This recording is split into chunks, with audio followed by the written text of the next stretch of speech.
Hey, Gavin. Hey, Louie. Happy belated Pride, Gerlina. Look at us both rocking very gay shirts. Very gay shirts. That's what we're here for. The gay shirts. We're here for the gay shirts. For our audience who's only listening, so sorry you can't see our gay shirts. We will not be describing them. No. The mystery. We're very mysterious, actually. That's kind of like one of my greatest qualities people say about me. Oh, absolutely. But I don't talk enough. I don't I don't reveal enough of myself online at all. My deepest want is to not be known. Don't perceive me, baby, please. No, not at all. Do not look this way. Definitely don't listen to my podcast that I've been doing for 5 years with my friend. 5 years. Happy Pride. Happy Pride.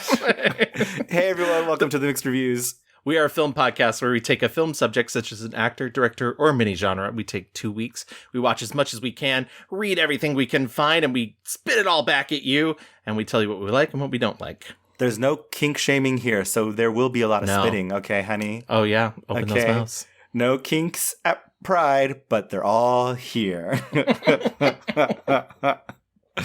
Once again, for those of you not seeing the video portion, there's several doggy masks. I really hate the way that you just like really candidly said, open up those mouths, Gavin. You said, I'm going to take it there. You're going to take it there. You started it.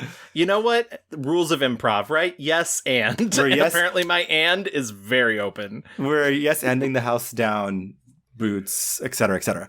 I do love every year, not every year, but every year that we've done a Pride episode, which is not every year. Our Pride episode always comes towards the end of the month. But honestly, I kind of like it because in a way, Pride should be every month. We should be able to exist all year round. I'm doing, we're spreading the Pride around a bit, and you get to hear an extended Pride moment for all of us. Also, I love that you're like insinuating that like our other episodes aren't just the gayest things ever. Oh yeah, no, every episode is a Pride episode. Let's be honest. Let's be very honest. There are a couple episodes where we walk the line into the straight verse, and we're like, I know, we're queering the space. Okay. Sometimes we have a guest and they're like, let's talk the Coen brothers. And we're like, fine. What's the gayest Coen brothers movie? Let me find it. Okay, Gavin, before we get into this episode, we have a little bit of old business. Our last episode, we talked about the hot and dangerous, just like Kesha. Oh my God. Miss Pamela Greer. I'm not religious, but if when I die and there is a deity, there's some higher force, and they're not in the form of Pam Grier, what's the point? Yeah, you'd be very disappointed, I'd say. I'm going to be very disappointed. We asked you guys to go online and vote for your favorite Pam Grier movie, and here are the results. In last place was Fort Apache, The Bronx with 3%. Sheba Baby came in at third place with 7%. Coffee coming in hot with 16.7%. And I see what you did there. I see it. I'm a Clavor, Sasha Clavor. And then in first place, of course, what else could it be? It is Jackie Brown with 74%. The winner takes it all, honey. And oh, yeah. I mean, there's no question. Chell said Jackie Brown will probably win, so I'm going to give some love to Coffee, which honestly, Coffee does deserve love because Coffee is very good. But yeah, Jackie Brown, undisputed.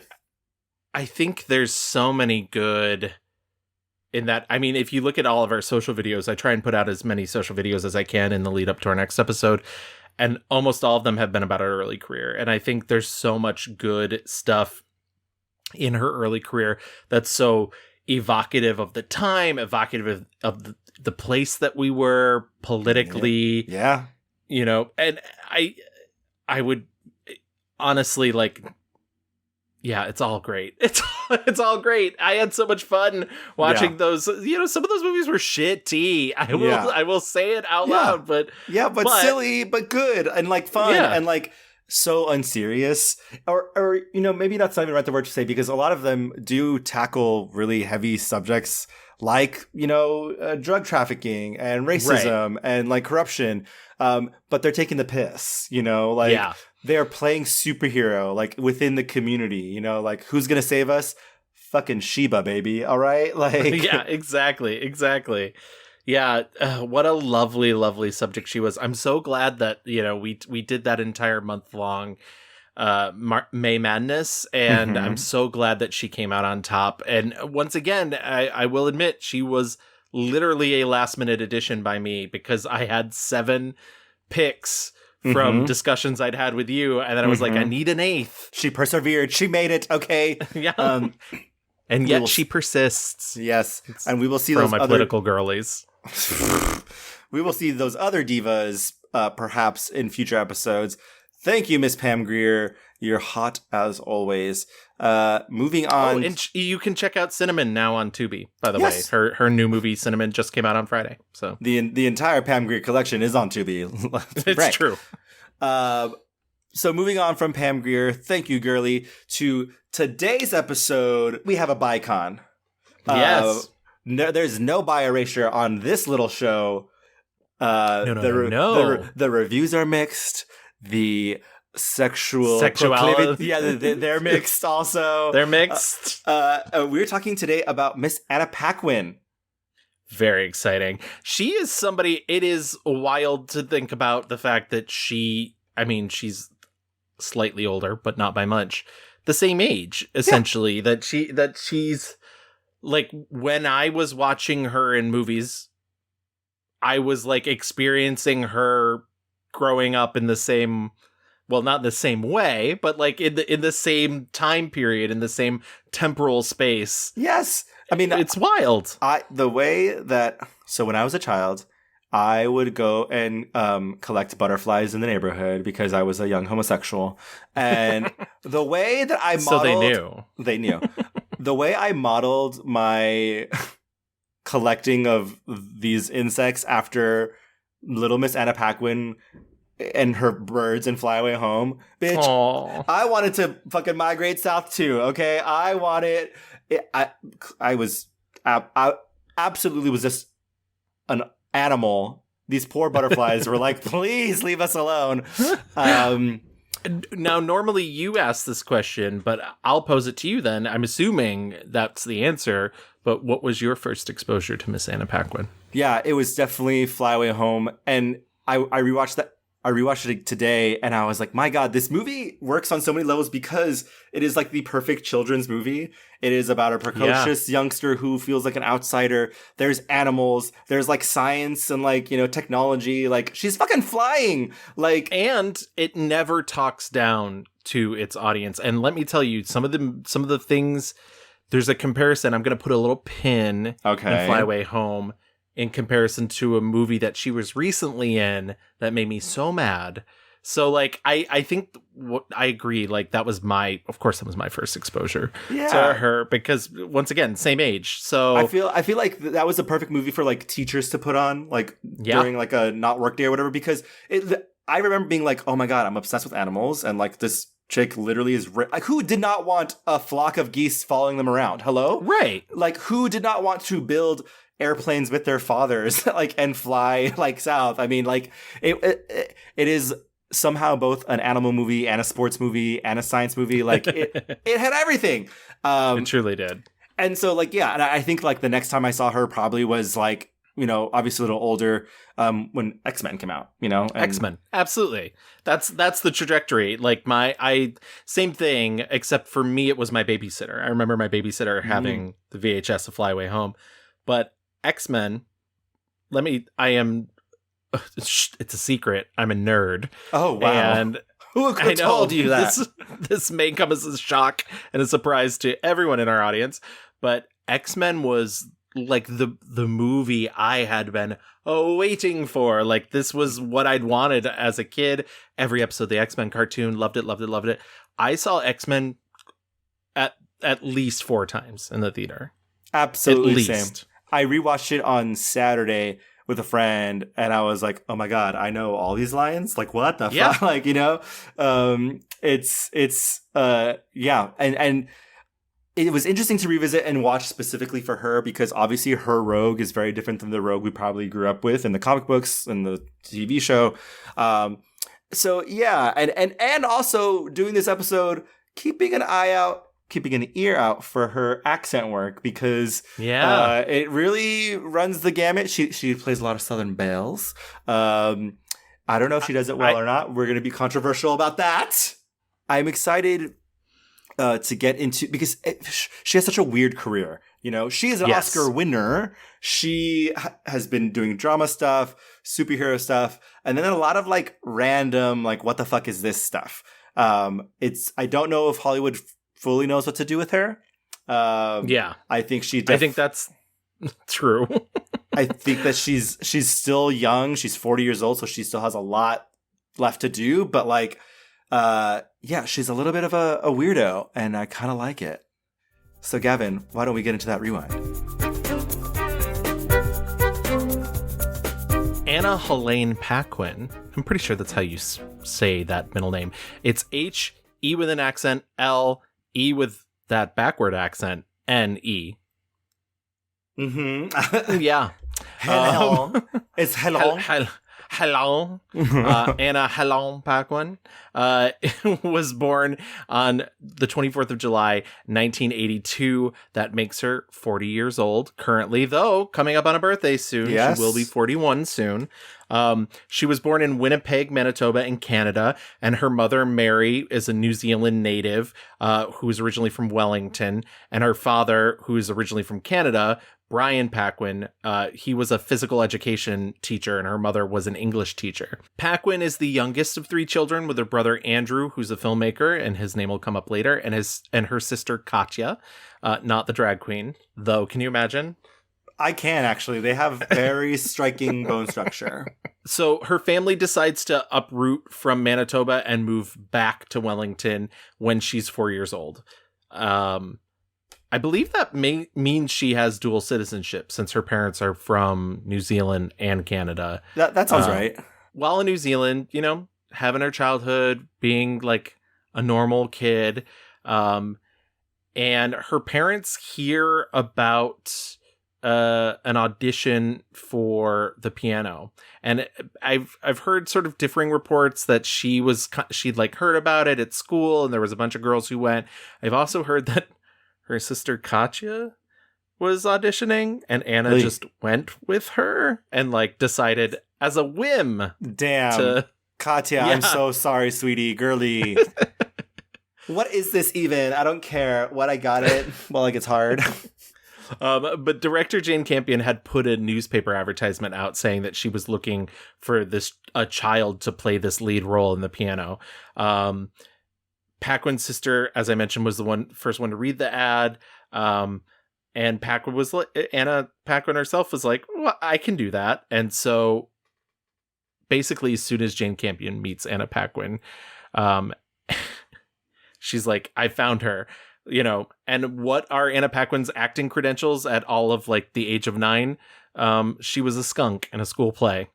The very difficult role to play. Very absolutely just Meisner technique. Misunderstood animal for sure. Absolutely. You know, she lived as that skunk for months. I heard she was horrible. I heard she was texting Sally Field in the voice of that skunk. Wow. Yeah. Incredible.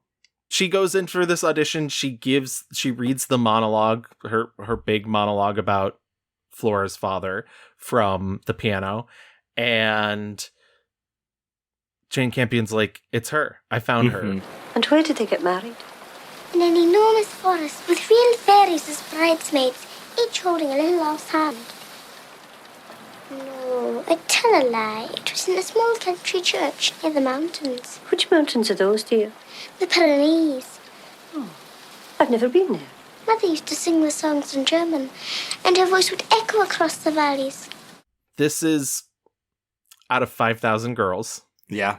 Jane Campion picks Anna Paquin. And to be clear, Jane Campion is from New Zealand?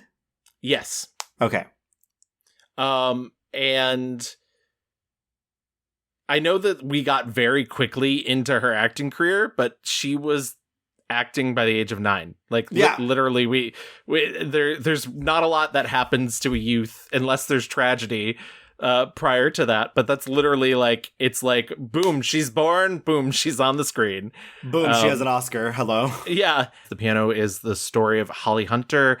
She's a woman who is mute. Her husband has died and left her with a daughter, and she's about to be married off to Sam Neill, whom she has never met before. And Sam Neill lives sort of in the wilderness of New Zealand, and she's going to go be brought to him, and he's hired Aboriginal guides to bring her to him, as well as Harvey Keitel, who is a white man who is now living amongst these Aboriginal people as one of them. Holly Hunter communicates through this piano, essentially, and Harvey Keitel essentially takes the piano and is like, I'll give it back to you for piano lessons, but that's not what he really wants. That's not the type of fingering he wants to learn. Oh, see, spitting is too much, but fingering, you're there. I see how it is. That's an old band joke, okay? And so from there, you get, I mean, you can kind of tell what's going to happen from there. Piano is a very, very lovely movie. I love that. I mean, I think Jane Campion is a genius, and we've talked about her a couple times before, I think in our Nicole Kidman episode, and we must have mentioned her in like a year in review, talking about the Power of the Dog. Power of the Dog. Love Jane Campion, and the fact that she saw such potential in this role, and I think Anna Paquin's so good in the movie. I mean, that scene, that monologue about her father, where she's like making shit up. And the like look in her eyes, and just watching her face scrunch as she's like lying about how her mother met her father and who her father was. In Luxembourg.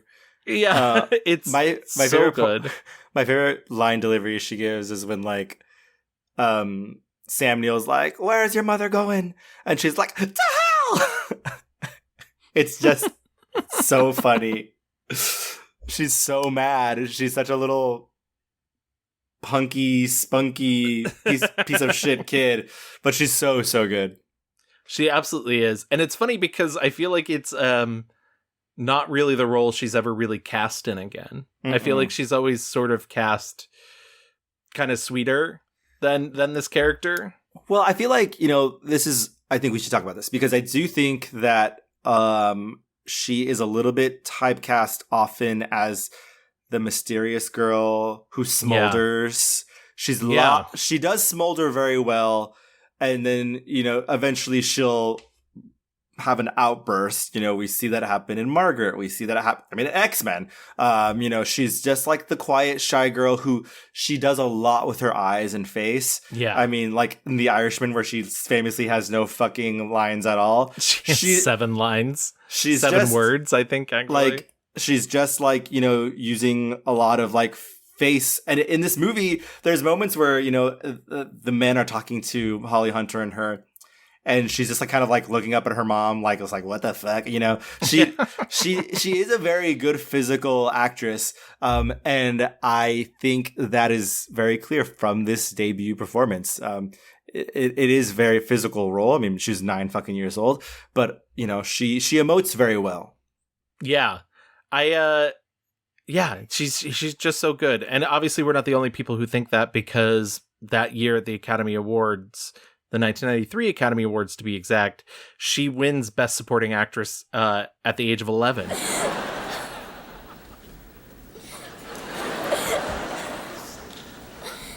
like to thank the Academy for the honour of letting me be here today. I'd like to thank Jane, Jan and Holly for making this all possible. And I'd like to thank Eddie Campbell, Pat Quirk and Beanie for taking such good care of me during the making of the film. She's the second youngest person to ever win the Oscar in Oscar history, right behind Tatum O'Neal. And, she beats out Holly Hunter for The Firm, funny enough, Rosie Perez, Emma Thompson, who we previously talked about on an episode, and Winona Ryder for The Age of Innocence, which is a performance I genuinely love. It's wild. Holly Hunter double nominee that year? Yeah. Fucking love her. When's her episode, so Kevin? I mean, soon. It's got to happen, I feel like. It simply must. It's wild. I mean, she went from playing a skunk in school to an Oscar winner. That's a gag. So she's like, okay, that was fun. And her family's like, cool, we're done. Like, we're not gonna, I read that like they didn't think like it was gonna, like, it's like a small little indie film, like, yeah. And I was reading like the movie was made like pretty cheaply. It goes on to make like over $140 million in 1992. Yeah. Like, that's fucking wild against like a budget of, I don't know, like $10 million or whatever. Like, what? People were obsessed with this piano.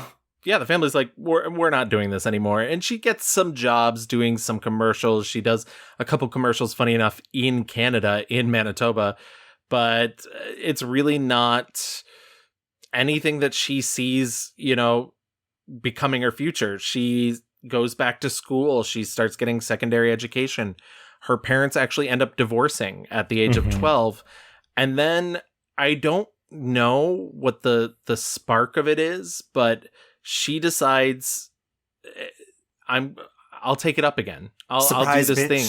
Bet you thought you'd see the last of me. And like, I will say this. She won an Academy Award.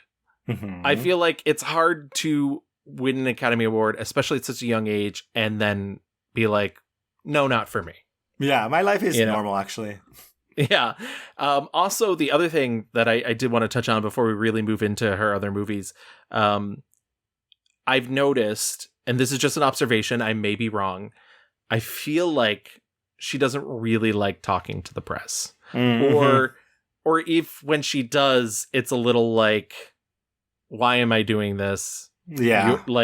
And I think a lot of that, in perfect honesty, extends from when she won the Academy Award, because I found basically almost a montage of all these different people interviewing her after winning, like right after winning the Academy Award, and they're all asking the same fucking dumb questions. It's pretty heavy, actually. Is that a heavy Oscar? Yes. But was it fun? Yeah, it's actually quite fun. Was it fun winning? Yes. And you were 11 when you won your Oscar. I was. Do you still think about that moment? I mean, when people like you ask me about it, I do. I guess a media circus is exhausting for any human being, but for an 11-year-old, fuck this. That's what I like about her. She's such a specific, I think even at that age, she's such a specific person. And this goes back to what you were saying about like, I don't know if it's the easiest to cast her because she's a very singular type. Yeah. And it's hard to just kind of throw her into any role. Like the role almost has to meet certain criterias for her to be able to perform in it. Right. I mean, I was thinking like, she kind of is in the Winona Ryder lane, kind of in the Hilary Swank lane, because they're very strong, silent type women, but like severely beautiful, Yes. And she is absolutely beautiful. And I think what's great about her is she looks like, even though she is very thin and she's got that very glowing skin, she looks like a real person. Yeah. Like she's like never had her teeth done. Yeah. And I think normal. She's giving normal. Yeah, she's giving normal. And it's great because it's just like, it's good to see like just a beautiful human being. The next thing she does is Jane Eyre, where she plays young Jane Eyre in the first half an hour of it. Everyone, if you've listened to the show any number of times at all, you know that I fucking hate child actors. Anna Paquin is the best of them all. Yeah. She is so natural. It is astounding how at ease she is and how emotionally mature she feels on the screen. And it might just be because also she's like, obviously the piano is a very well made movie. And like, how do you fuck up Jane Eyre? But like, like she sounds so intelligent, and it's just wild because she's such a tiny little human. But yeah, there's the Anna Paquin exception for my hate of child actors. Well, that's good because the next movie is literally the lead role in Fly Away Home. As we sort of mentioned up top, Fly Away Home is about a young girl whose mother dies in a car accident. It's funny, the producers actually decided to tailor the role around her because they were like, well, there's nothing to say that she couldn't be from New Zealand. Right.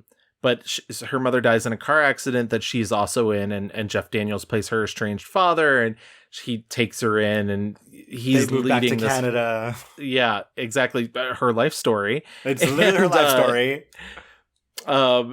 And he's leading this whole life with a girlfriend, and his Dana brother. Delaney. Oh my god. We as a society failed Dana Delaney. As I was watching, I was like, you know what? We need more Dana Delaney in all of our things. She is so good, so beautiful. One of our best redheads. And speaking of like people who seem like a real woman, like just like a real person, that's interesting. I hadn't thought about that actually. Like she's got a very Anna Paquin quality about her, where maybe that's the reason why she's like such a specific find that it was harder for her to.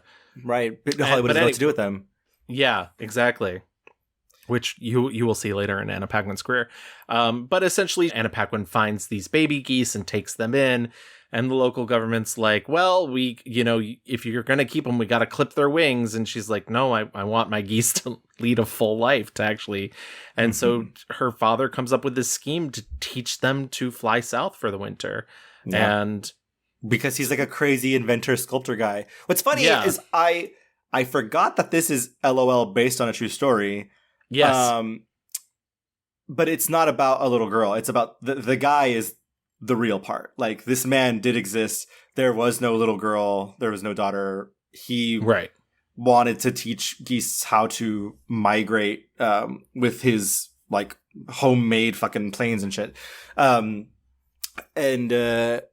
yeah, I think like she is very good in this as well. I mean, she is the perfect avatar for every like 90s kid, The movie is very sweet, so fun. I want a team of geese. She names them all. Also, fuck the government. Actually, yeah.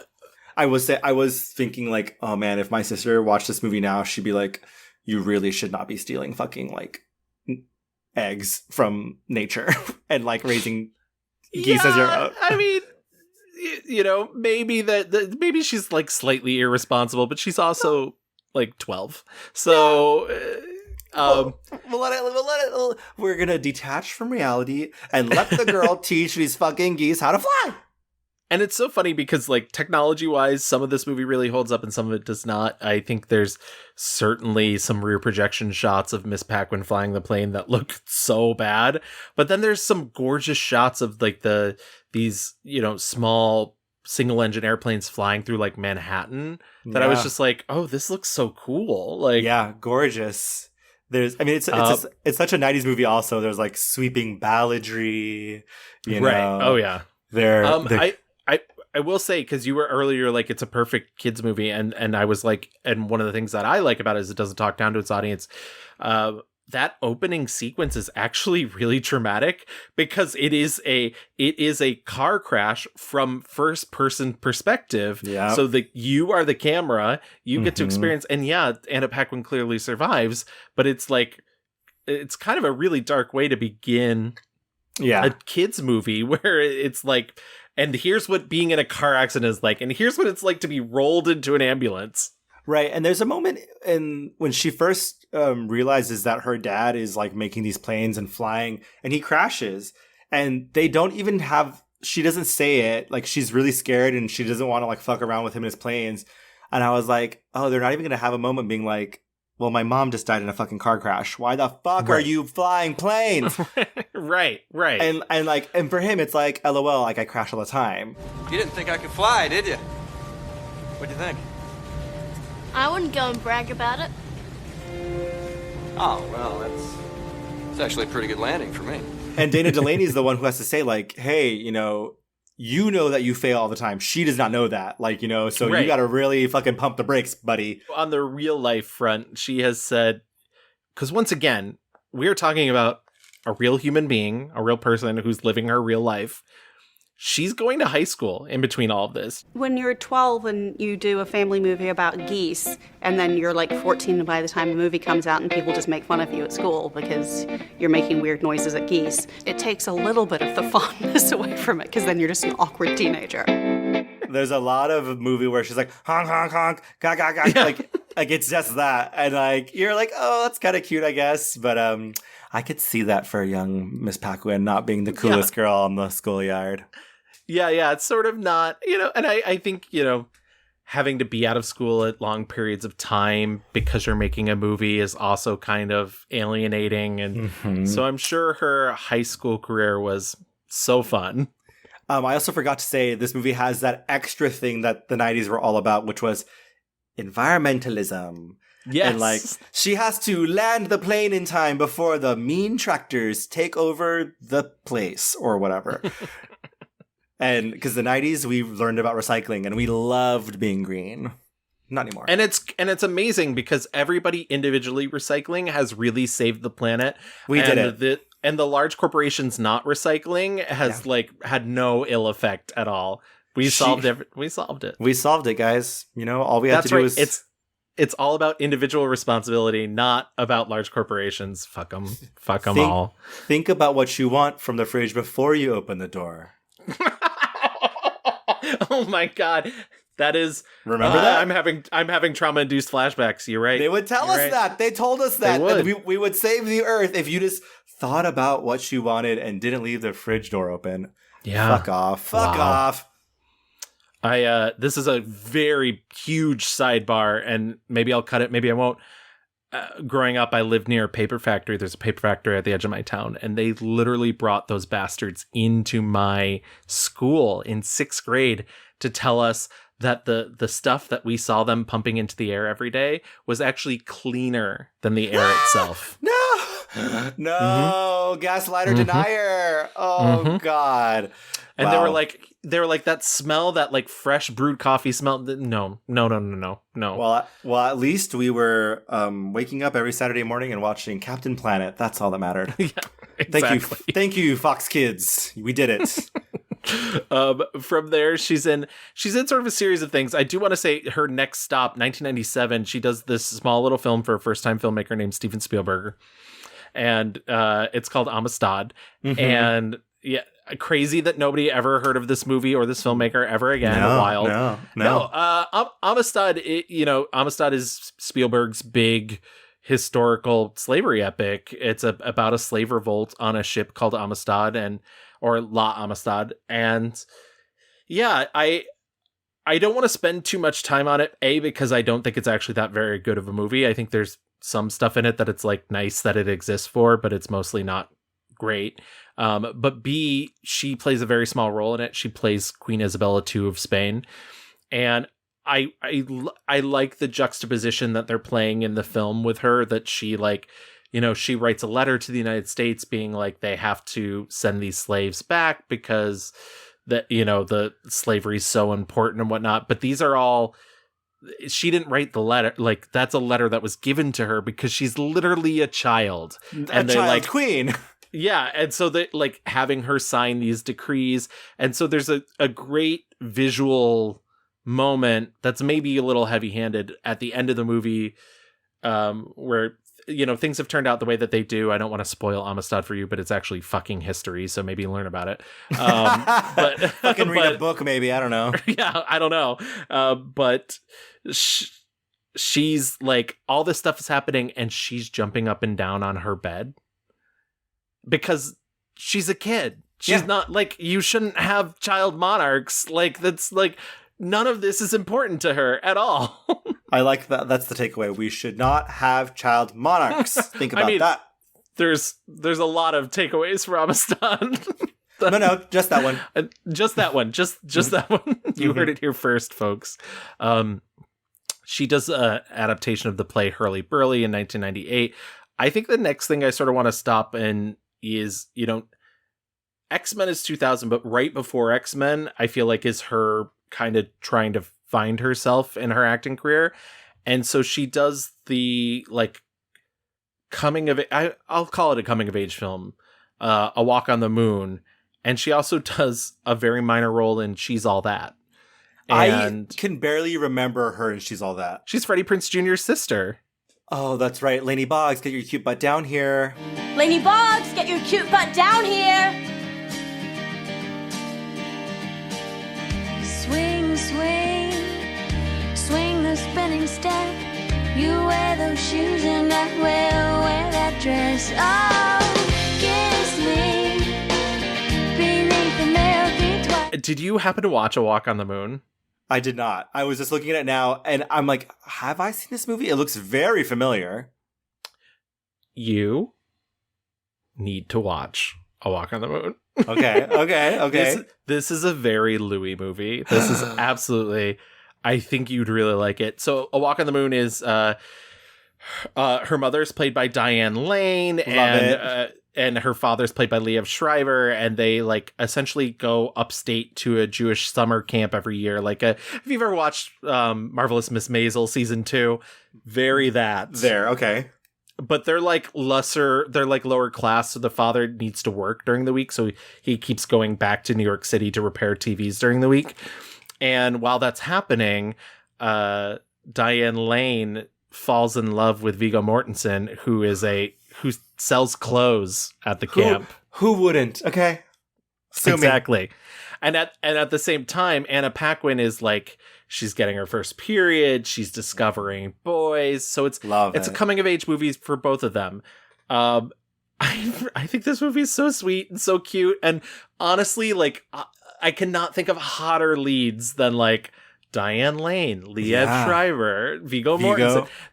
There's a scene, and this has nothing to do with Anna Paquin, but there's a scene where Liev Schreiber like yells at Diane Lane, "Are you stooping the blouse man?" Oh my God. The crux of this movie obviously is the coming together of this woman who she never got her chance to sow her wild oats. She got pregnant with Anna Paquin's character very young, and so she feels like she's getting to experience this life that she never got to have through Viggo Mortensen, but at the same time, like, that's not reality. Mm-hmm. And Anna Paquin's, experiencing the same thing, but for the first time. And so, of course, the crux of the movie is when they finally have a confrontation about it. And it's so good. Like, she tells her mom that she lost her virginity. And then she's like, we didn't even get to second base. Are you and Daddy gonna get a divorce?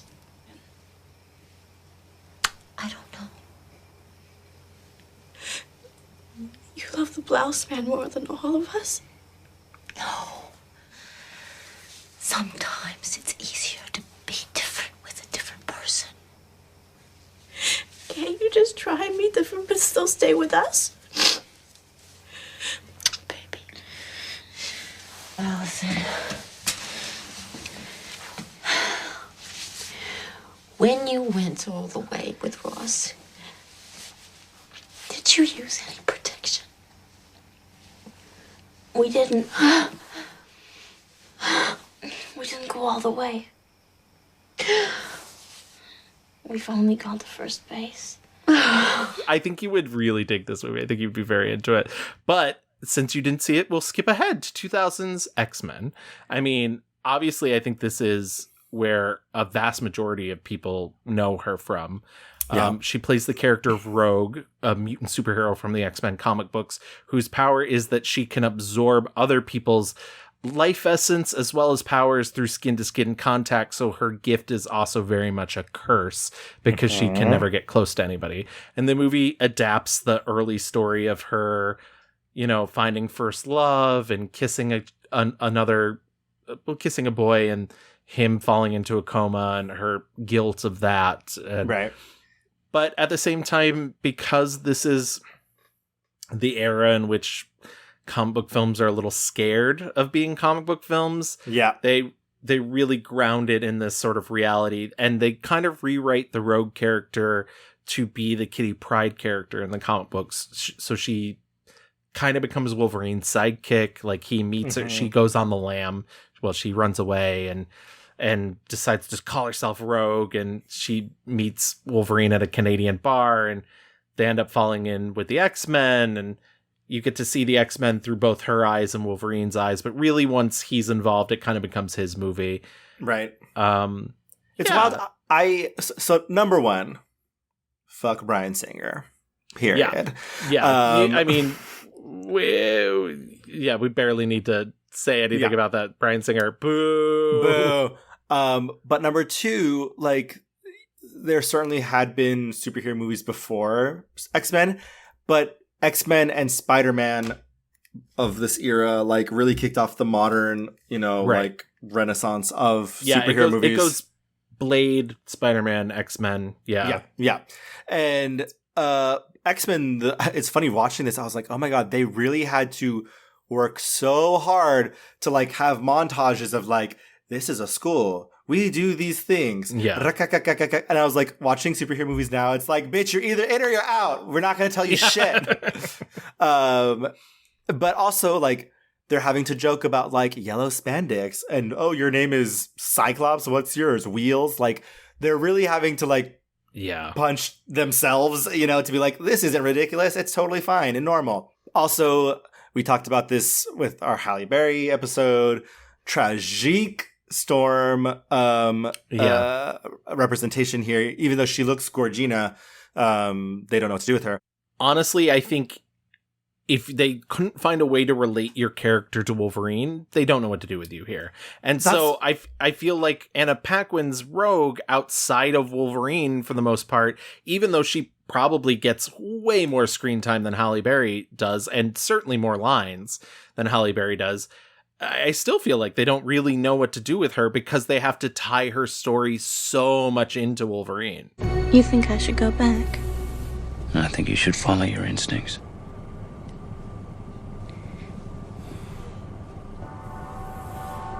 The first boy I ever kissed ended up in a coma for 3 weeks. I can still feel him inside my head. And it's the same with you.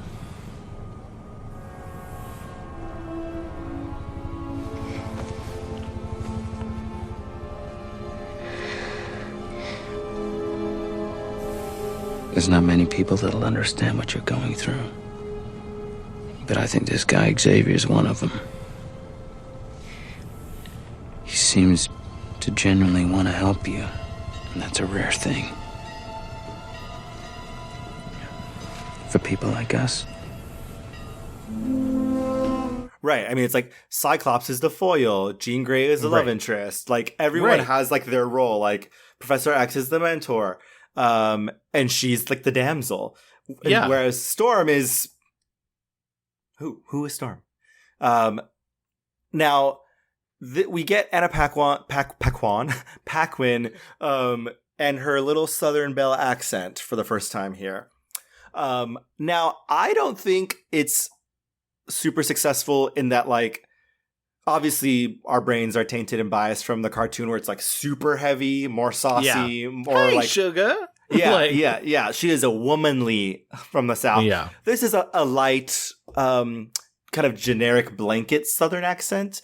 I don't know, because the movie doesn't know what really to do. I mean, X2, I think there's a little bit more characterization. She like is a little bit more in her skin. She also is she's even talked about the fact that the big revelation in X2 was they cast other people her age. So she had other people to relate to in scenes. But I also think there's, that great moment towards the end of the second X-Men movie, which I once again, boo Bryan Singer. And I do think these movies certainly lack flavor.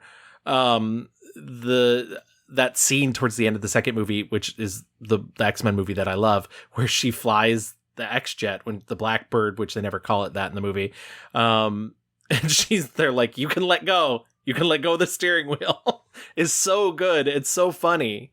I remember for a long time, me and my friends in high school would always be quoting Rogue, specifically when she's like stuck in the truck, when her and Wolverine crash. And he's like, hey, kid, you all right? And she's like, I'm stuck. I don't know why. We just kept saying, I'm stuck, over and over and over again. I love shit like that. Yeah, it's so stupid. I don't know if, like, even when they brought her back for, like, Days of Future Past or whatever, it's like, it's kind of like, oh, the things that we want. Because I bet you she could be a great Rogue. But, like, they don't do anything. Like, she's never really like the girly we want her to be. And I don't think there's enough on the page for her to know what to do. And so I'm a little like, I'm a little bit soft on the X-Men Rogue of it all. I agree. I would actually be even further. I kind of really dislike the movie Rogue, and I don't think it's her fault. Because I feel like that is such an amazing, I mean, now we're just getting into comic book chatter, but like, I think that's such an amazing character to adapt. Like the concept of the fact that she can't touch other people is so tragic and so interesting and so layered, and to relegate her sort of to a second tier. And I get it. It's a team thing and you really have to have time for everybody, but to place her sort of as a minor character, like you said, for the most part, she's the damsel in the first movie. It's such a shame. It's such a waste. I would go as far as saying, in terms of accent work, I don't think there was an accent coach on the first X-Men. No. You have Storm doing her abandoned African generic, oh my God, like I'm from anywhere in the continent of Africa accent. At least I've chosen a side. Yeah, completely gone by movie 2, no problem.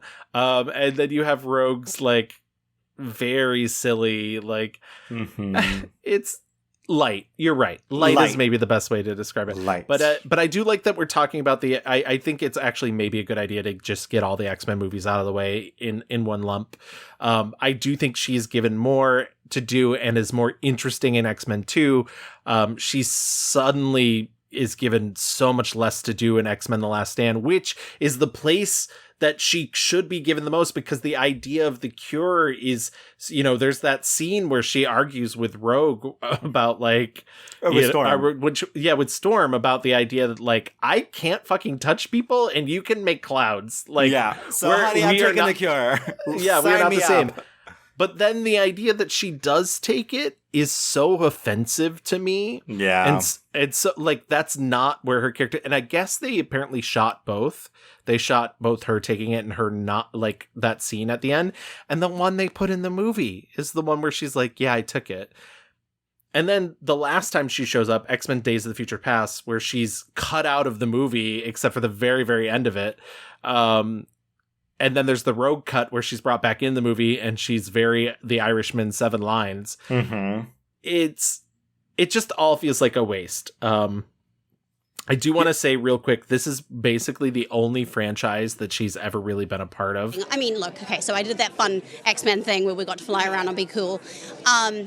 But like even that was actually about something, and even True Blood was actually about something. I've always been material driven. I just am drawn to smaller, more interesting character studies.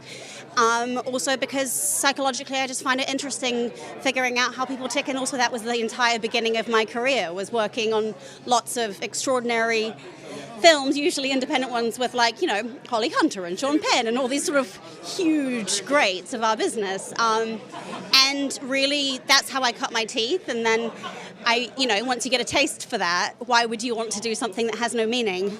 She's not being fucking rogue, flying and punching people in these movies. She's not at all. She's like screaming, yelling, accidentally touching boys, like, whatever. I will also say she is such an outspoken ally, so much so that a couple years ago, Elliot Page actually revealed that Brett Ratner on the set of X-Men 3 sexually harassed him by like pointing to a woman that he was with at like one of the premieres and being like, and I'm going to use this was pre-transition for Elliot Page, but Brett Ratner pointed at the woman he was with and was like, you should fuck her to make her realize she's gay. And when Elliot Page posted about that, Anna Paquin was the first to be like, I was there. I heard it. Fuck yeah. Like she's like, it absolutely happened. For all of you people that are like, why would Elliot Page claim this? Yeah, fuck. Well, the thing is, the X-Men movies have been handled by horrendous men who aren't good people. And honestly, the movies kind of reflect that. Like, I like the first 2 X-Men movies, but like that does not make it okay for Bryan Singer to be the person he is. And honestly, fucking trash. Trash them all. And it doesn't make it okay for Brett Ratner to be who he is either. And that's. So fuck them. Okay. we're done with X-Men. Sorry, we will leave X-Men chat. Her next big thing is, she's a smaller part in the movie, Almost Famous, but she's one of the, what do they call them? They're not groupies, they're Band-Aids, and she's one of them, and she's so funny. She's the one who sort of partners off with Jason Lee, so she gets to be in all the big scenes. She's in the Tiny Dancer scene, and her name's Polexia Aphrodisia.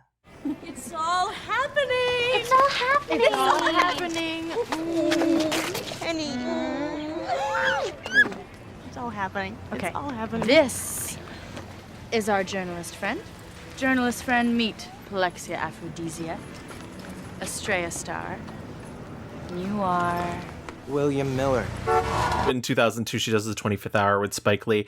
I don't know if you've noticed this. There's a real pattern here of like really famous directors. And she said Spike Lee had been on her like wish list for a long time. I love 25th Hour. We talked about it a lot in our Spike Lee episode. We said perhaps one of the best post 9/11 movies of our generation. She plays a student of Philip Seymour Hoffman who like wants to fuck. Yeah. I mean, that's basically it. Mr. Alinsky! Oh my god, what are you doing here? I didn't know that you ever left the school. I thought that you had like a bed down in the boiler room or something. Mary D'Annunzio? Mary B. minus D'Annunzio, that's me. I'm kidding. It's not a big deal. No, that's okay. I'm here with friends. That guy who came to class today? He knows people, right? I mean, so do you think he could get us in? No. She did her first play off Broadway with Philip Seymour Hoffman in 2001, The Glory of Living. And she tells this, she clearly like loved working with Philip Seymour Hoffman. She says she learned so much about acting from him. I'd never been to drama school or acting school in any way, and that was the first time I'd ever been on stage.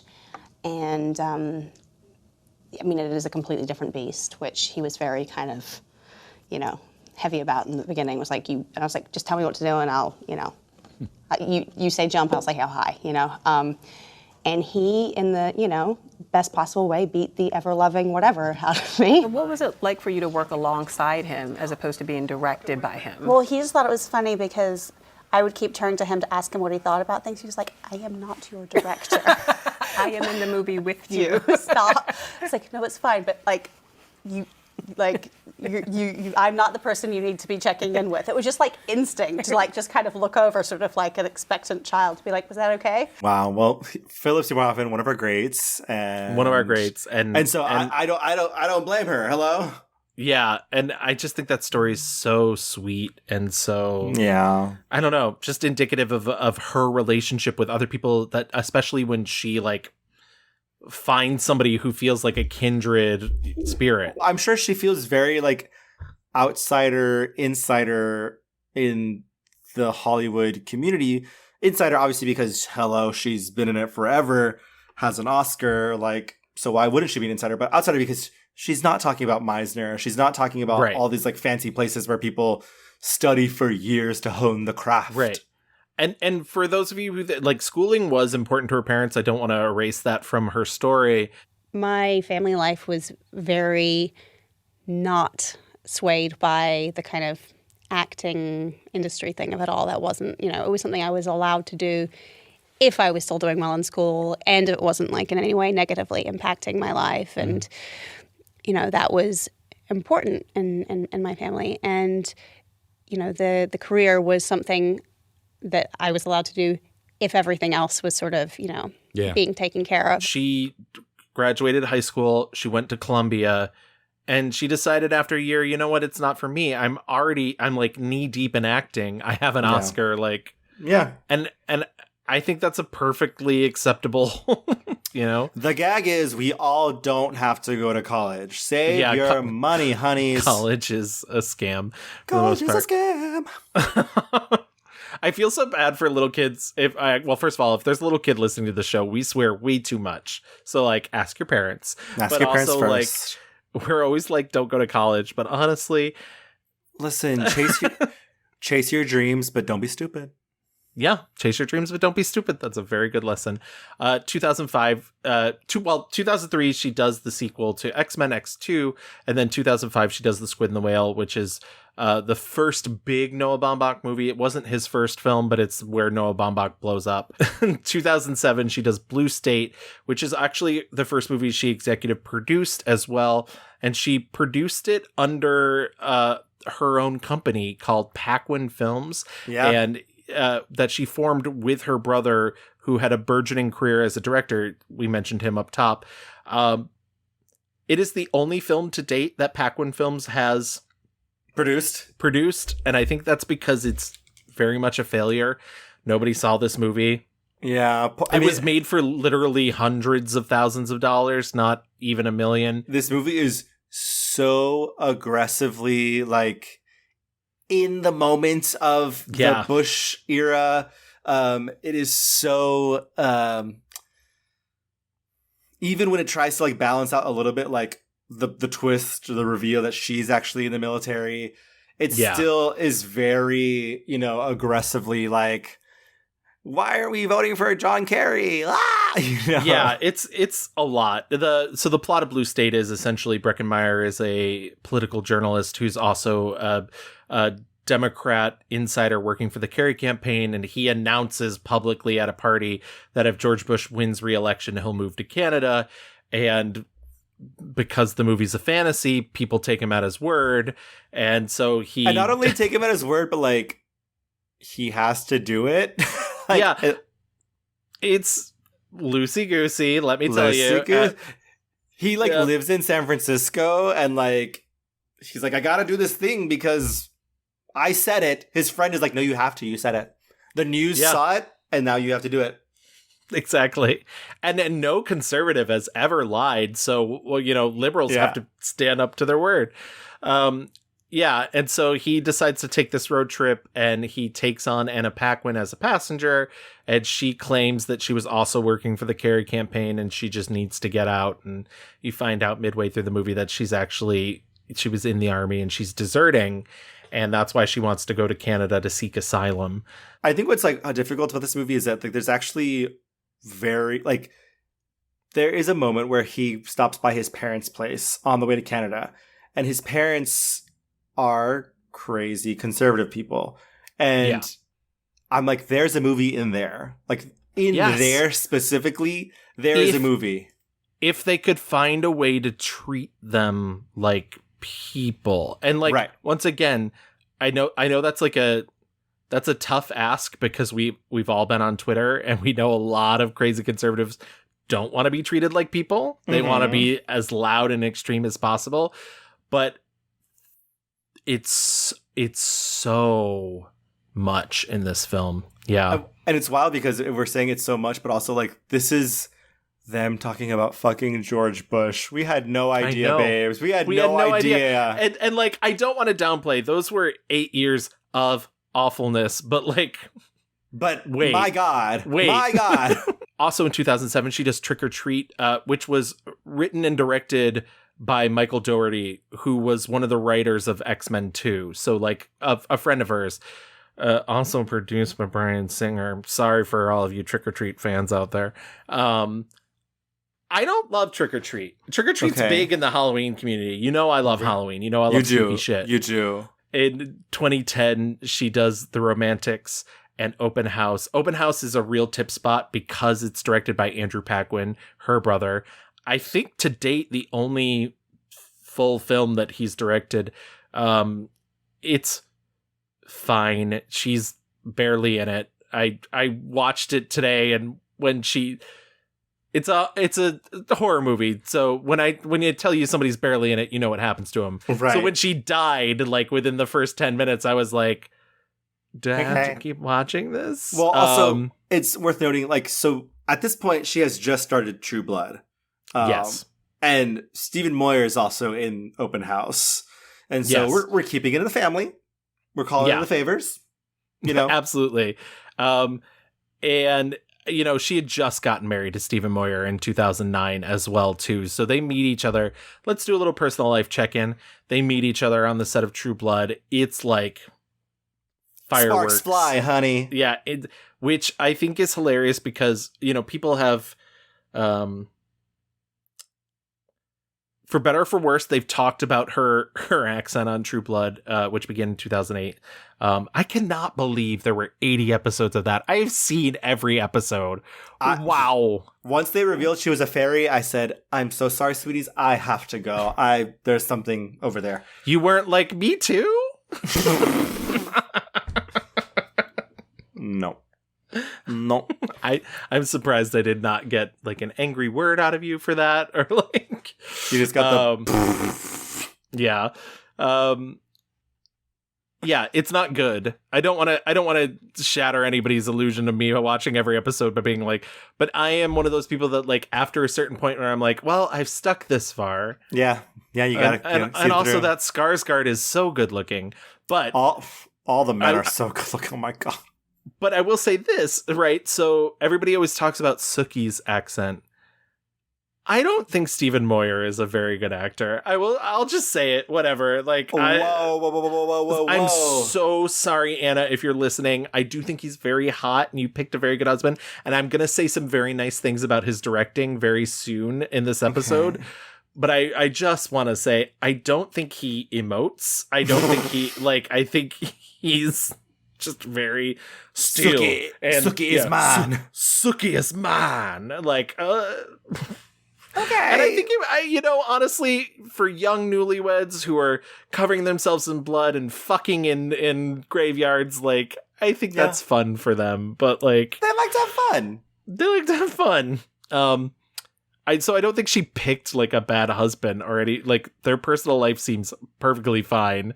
But yeah, I was not. I will say it's also around this time where she famously is like, people were saying like, oh, she's bisexual, lol, like, why is she marrying a man? And she's like, just because I married a man doesn't mean I've stopped being bisexual. Like, that's right. Well, I was going to say, so on April 1st, funny enough, April 1st, oh my God, I never realized that. So on April Fool's Day of 2010, she comes out as bisexual. She does it in a PSA for the Give a Damn campaign. By the way, I had to search high and low for this video. Okay. Which is funny because you can find her talking about being bisexual in a bunch of different clips, but to find her actual like PSA, I'm Anna Paquin and I'm a bisexual, you have to dig deep. Okay. I'm straight. I'm gay. I'm bisexual. And I give a damn about equality. It was Cyndi Lauper's advocacy group, which has now become the True Colors Fund. And exactly like you said, she did an interview years later with fucking Larry King, and Larry King's like, so you're not bisexual anymore. Are you a non-practicing bisexual? I am married to my husband, and we are happily monogamously married. But you were bisexual. Well, I don't think it's a past tense thing.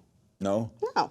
What? Are you still straight if you're with somebody? I mean, it doesn't mean you're not, if you were to break up with them or they were to die, it doesn't prevent your sexuality from Stop existing. With wishful thinking, okay? No, I'm just saying, it doesn't really work like that. That was a big cultural moment because for better or worse, there was a long time and probably still today where people are like, bisexuality doesn't exist, or like, what does it even mean?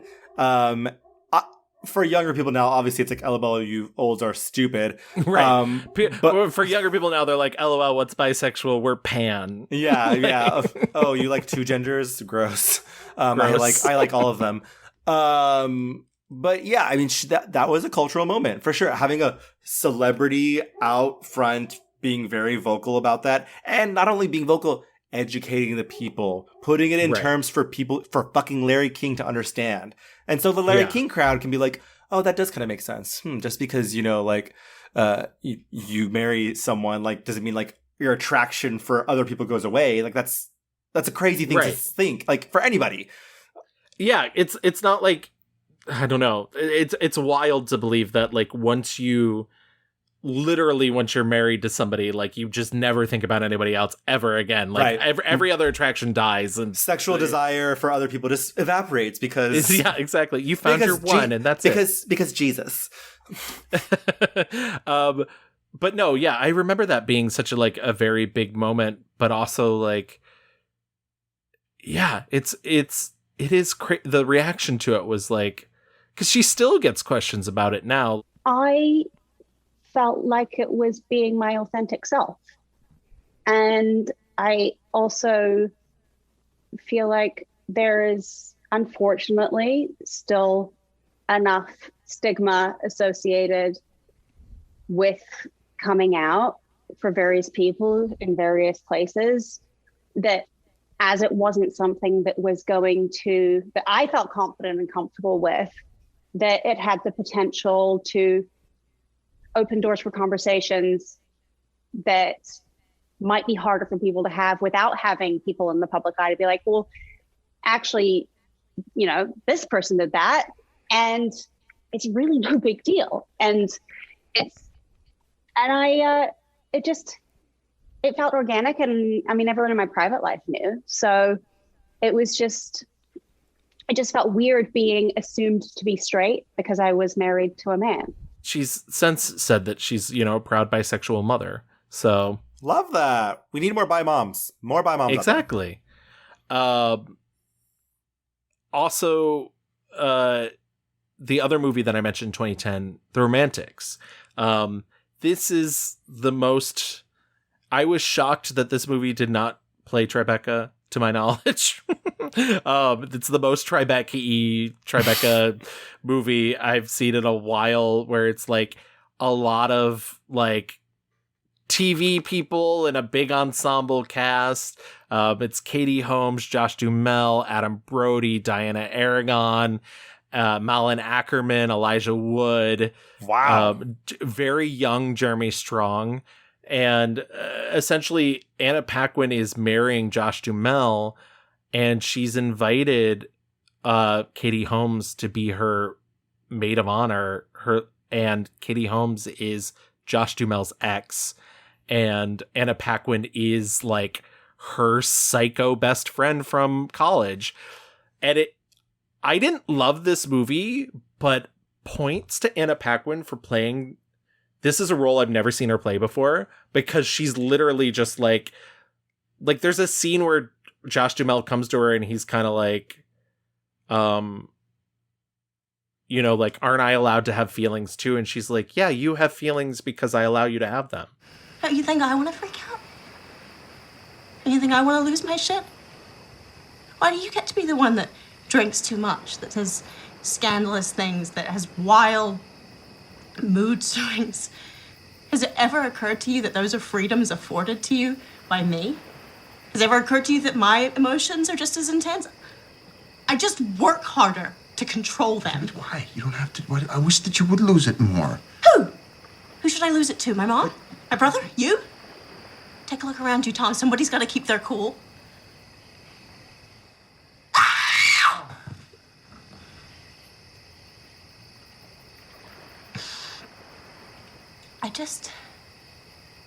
I need you to hold it together for another 12 hours. Can you do that for me?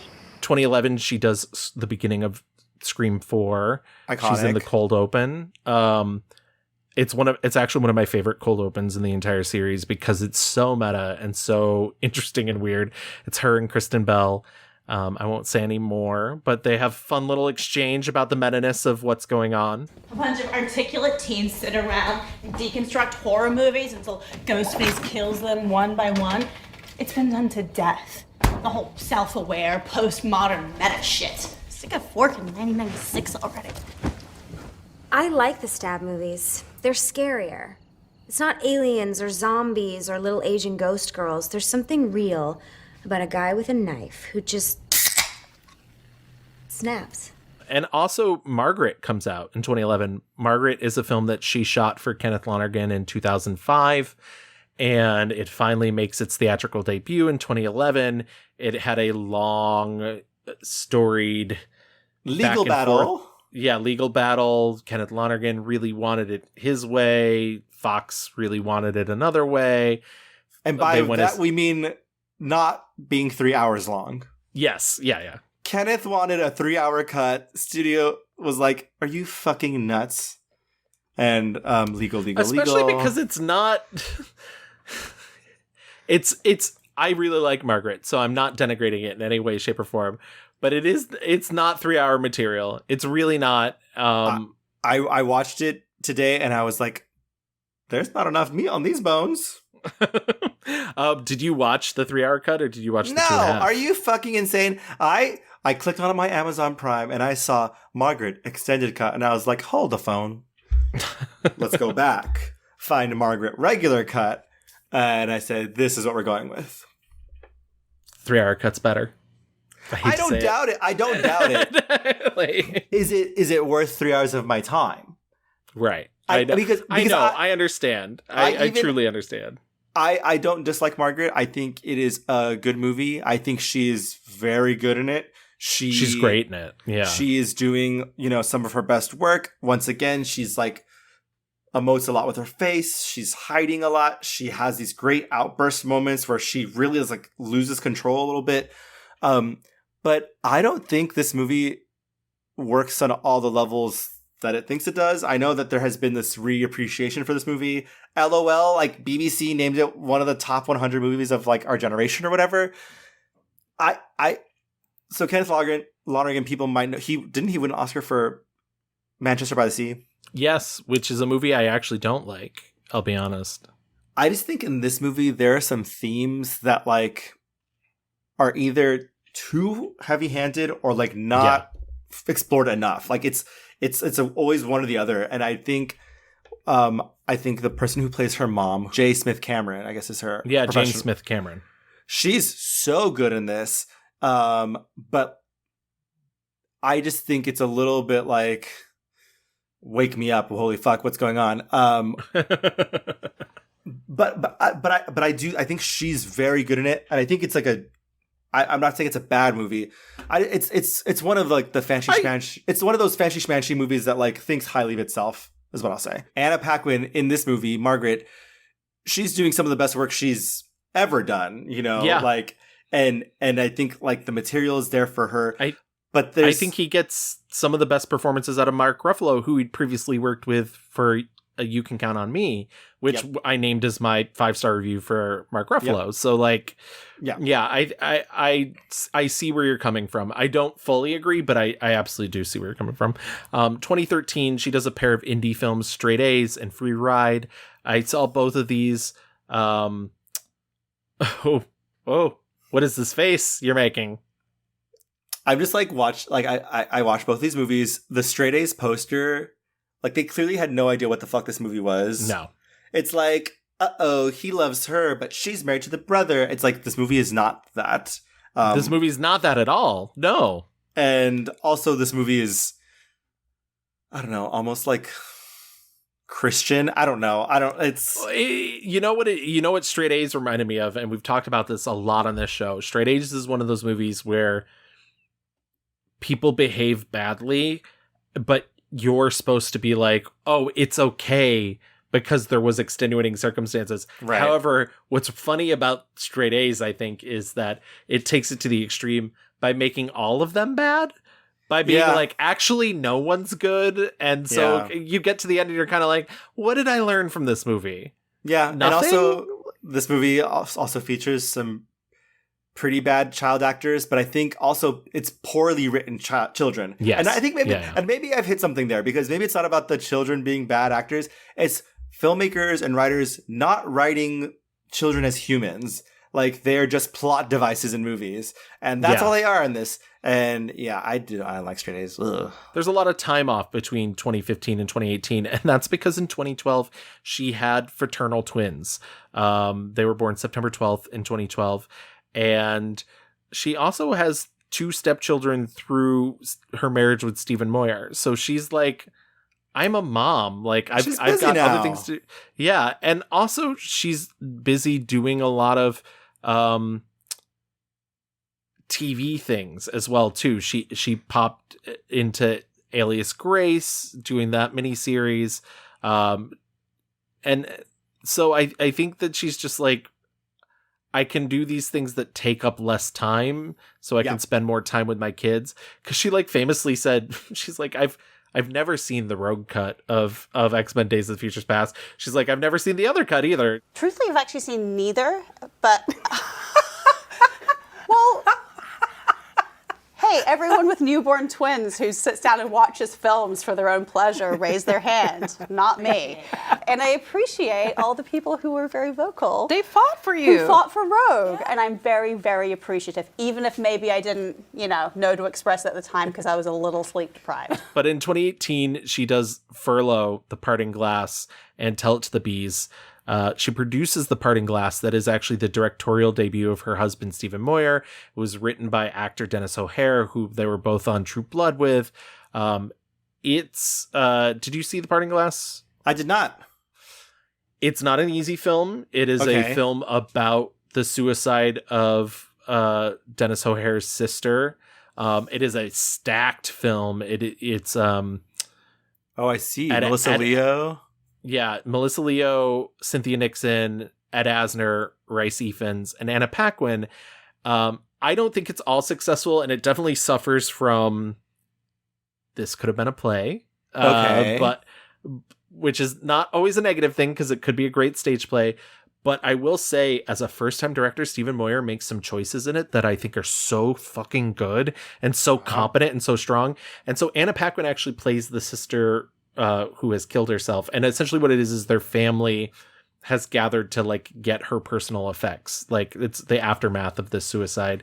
And it's Dennis O'Hare, his sisters, Melissa Leo and Cynthia Nixon, Ed Asner's the father, and Rice Ifans is Anna Paquin's ex-husband, who is like maybe is always listening to conservative radio, but none of that's explored enough for me.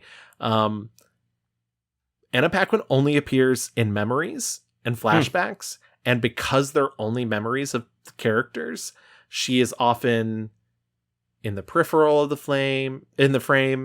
You maybe only see the side of her face, or you see her obscured. It's such a brilliant choice because I do feel like that's the way we remember stuff. That's it's never clear. It's never perfect. And that movie made me cry. I will admit, but it's good. I recommend it, but it's not easy, Yeah. And that's why she does things like X-Men: Days of the Future Past, so she can pay for her husband to direct Dennis O'Hare's films. And then Tell It to the Bees is honey, I just how fun is it to say, honey, go tell it to the bees. I just want to I want to work that into my vernacular. If someone comes up to me and they're giving me riffraff nonsense, tell it to the bees. Okay. Tell It to the Bees is her big lesbian romance movie. Uh-huh. You talk in your sleep. Do I? What do they say? I don't know that I should say. What? You listed types of penicillin. I only have very dull secrets. That's not true. I will say this. I think, and we're almost through Anna Paquin's film career, but I think Anna Paquin's love of wanting to be real people and experience real things has occasionally been a detriment to her career. And I'm sure she's loved everything that she's made, but that doesn't make it all good. No. And I think there's, especially this later part of her career, there's been far too many straight A's, Tell It to the Bees. I feel like, and I don't know if this is true or not, but it feels like she's doing too many favors. She is not, and I don't know if this is true or not, but like I need her to be fighting for better roles. Who is the agent? She needs to be reading better material, being more discerning. If you want to fucking do another favor, fucking call up Jane Campion again, okay, bitch? Like, get back in the game and stop getting on these like direct-to-video shits because, the next three films, I'm just going to lump them together because I feel like we're running out of steam when it comes to her rewind. But she does The Irishman in 2019, where famously she only has 7 lines, but it's also a fucking Marty Scorsese pick. So she was like, what was I going to do? Be like, no, thank you. Yeah. And like you said, she does a lot of good, like brow furrowing and like, as she has put it, she's the only person who like sees Robert De Niro's character for who he really is, and that's really hard when you're the person you are is awful, is a horrible human being. American Underdog, which is a religious football movie from 2021. Listen, I was like, I'm not going to fucking watch a Christian football movie about Kurt fucking Warner starring Zachary Levi. Not going to do it. I did it. No, Gavin. It has the worst wig I've ever seen in any movie at all. And to make matters worse, they show Brenda Warner at the end of the movie, and I was like, her hair doesn't look like that. I was like, her hair, like, it's short, but it doesn't look like she literally looks like the Barbie that somebody has just chopped the hair off of. And like, you can fucking see, and they like tried to hide it by like giving her freckles, but you can see where the liquid latex is blending the lace. I was just like, no. She also has a film out on Netflix that came out earlier this year called True Spirit. It's the story of a 16-year-old girl, Jessica Watson, who wanted to circumnavigate the globe and be the youngest woman to ever do it, and she has dyslexia, and Anna Paquin plays her mom, and the really she has hot dyslexia. Oh my god! Yeah, I know. Does that make it hard boating around the world? It does. Oh, so you didn't watch True Spirit either? True Spirit. No one did. No, I know. Okay, then I'm gonna get this out now because it's not my 1-star review, but it's very close. True Spirit makes me so angry because Anna Paquin starred in Fly Away Home when she was a kid. And Fly Away Home, for better or for worse, is a film about something. It's a film about this girl who's trying to do something altruistic. She's trying to make sure these birds survive and whatnot. This True Spirit is literally about parents being like, yeah, our 16-year-old daughter can like go circumnavigate the globe alone. That's fine. It'll be great because she's, the only girlie to ever have done it. And it's like, no, you're bad parents and she's a dummy. And I'm sorry, like, it's literally not a film about anything. And I'm sure somebody gets some sort of uplift from that. But like, this is just it's not a film for me. It's not, because my intention is just like I'm like James Mason at the fucking end of North by Northwest. Let her die. Like, I don't care. Like, yeah. So she doesn't make it, is what I'm hearing. Oh no, she does. She 100% does. This was a real news story, and also hysterical. Oh no, she doesn't. Like, yes, kind of like. It's a big news story. She spent like 200 something days or whatever out on the, but she doesn't make it around the world. No. Okay. No, she like gets scuttled by a bunch of storms. Her boat tips at one point. There's a really bad cover of David Bowie's Starman. Yeah, I hated this movie. Anyways.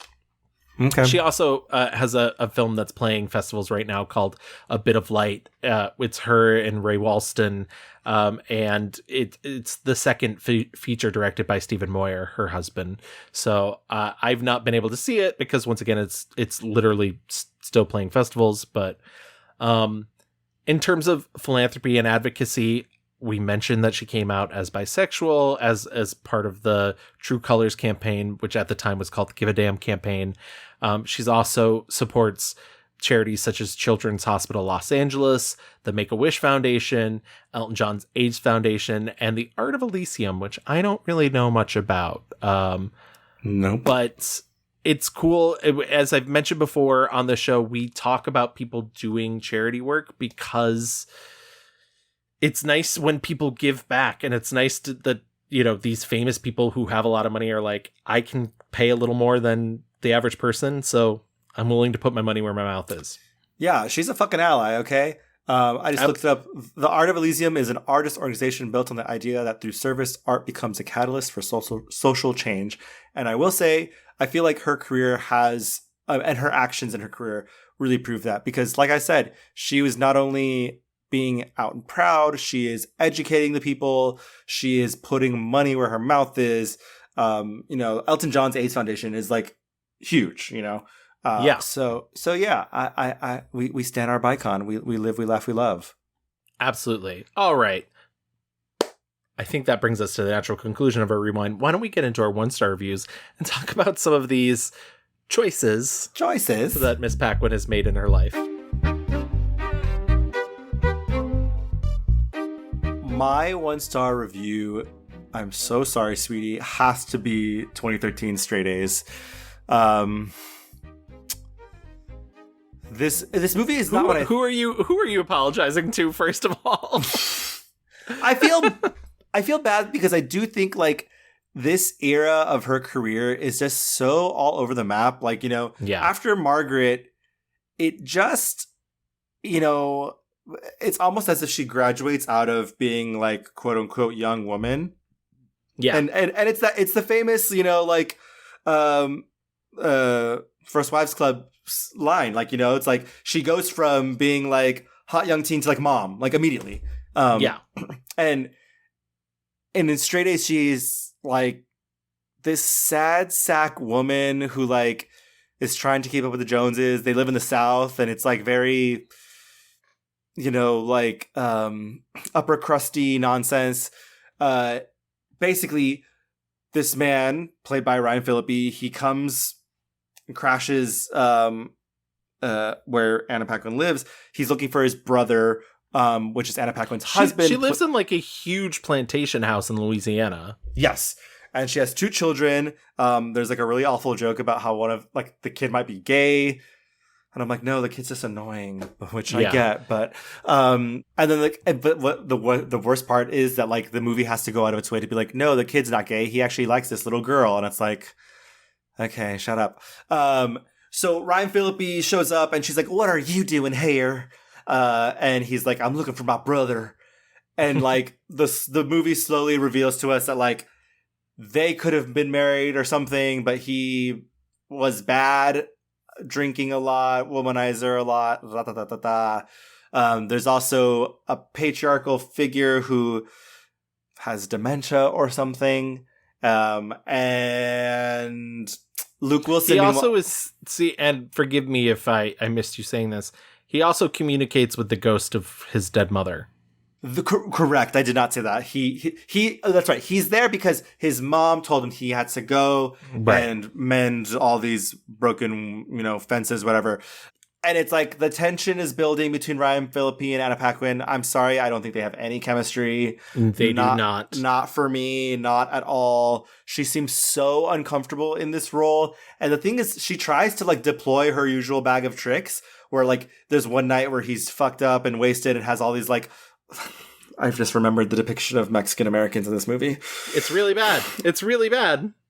And they're all like gardeners too, nonetheless. Well, because they're rich white people and they have a house that needs to be like maintained, and it's all these Mexicans, and like Ryan Phillippe keeps using them to like do his bidding, and like they don't speak any Spanish until the very end, and like there's some sort of gag where like the gardener's like, oye, señor, don't tell them that I know English, okay? Like, and it's like, what? I don't, like, what? Hated that. But, so she tries to, like, have this moment where she's like, you could have had me, but you fucked it up. You always fuck it up. You were given everything, and you just pissed it all away. You could have had a career. You could have had a family. You could have had me. And instead, you're just a fucking mess.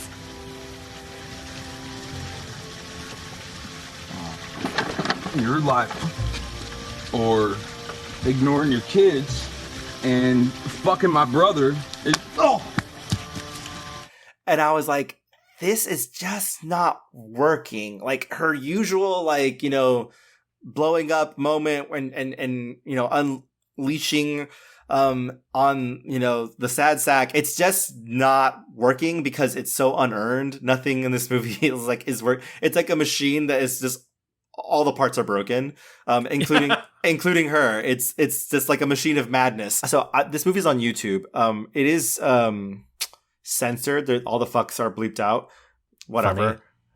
All the comments though are about how much they love this movie and how you can't judge a book by its cover because just because someone is being bad, they're talking about Ryan Phillippe, you don't know what's really going on. And I'm like, this is classic fucking conservative Christian bullshit like spin. It's like, no, I don't care if you have a fucking tumor, brain cancer shit. Like, it does not excuse horrible behavior. Like, and like, did we learn a lesson? Everyone's horrible. They're all horrible people. There is no moral compass in this movie. And so to absolve Ryan Felipe of his bad behavior, you're still left with all these characters who are terrible, who just like Because, by like some whim don't do the like worst thing that they could have done. Right, because in the end, Luke Wilson does not say, hey, you know what, I don't think our marriage is working because I was this close to like fucking another woman. And she doesn't say, hey, Luke Wilson, I was really considering fucking him like while he was here and you weren't. Like, that doesn't happen.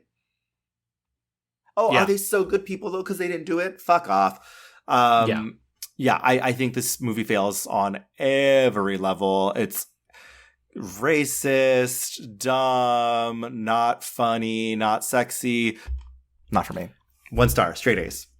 What about you, Gavin? I'm going to go just a slight bit earlier than that, and I'm going to go to 2007's Blue State. I'm so sorry, sweetie, that this is the movie you executive produced. It's so bad. We talked about the plot enough earlier in it, but just to remind you, she's deserting the army and going to Canada with Breckenmeyer. She has, I bear no ill will to Breckenmeyer. I love that he doesn't age. That's great. And he's an okay actor, but they have no chemistry together at all. Her stint as an army person is not believable in any way. Like, literally, there's no, like, when she reveals that in the film, I was like, she's joking. That is a lie, Dina. I'm in the army. Excuse me? I already did 1 tour in Iraq, and I'm supposed to be shipping out again tomorrow. You were in Iraq? You were in Iraq? Holy shit.